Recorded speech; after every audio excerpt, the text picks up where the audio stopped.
আমার ওয়াইফ বলতো সে আমার কথার সাথে কোথাও যাইতো, সে সেইখানে গিয়ে সব স্বীকার করতে যে আমি অনেক টাকা দিচ্ছি, পয়সা দিচ্ছি, 2 দিন আগেও 12 লাখ টাকা দিয়ে আসছি। ভাই আমি তো সবই দিচ্ছি, আশ্চর্য কাকে দিচ্ছি? আমার ছেলে এটা হচ্ছে শাকিব খানকে ধ্বংস করার একটা প্ল্যান। কারণ শাকিব খান ধ্বংস, বাংলা চলচ্চিত্র ধ্বংস, তবে সে রংবাজের নাই করবে।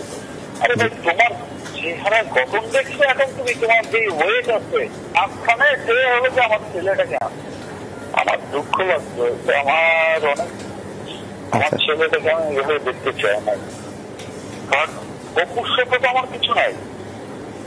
আমি আমার আসলে এতদিন যে এত হিরোইন গুলোকে আমি বঞ্চিত করছি, এর পাপের প্রাশ্চিত্যই যদি আমার আসলে তাই বউ মর্যাদা চাইলে ঠিক ছিল, সে তো চায় নায়িকার মর্যাদা, তাকে তুমি কি বোঝাবা?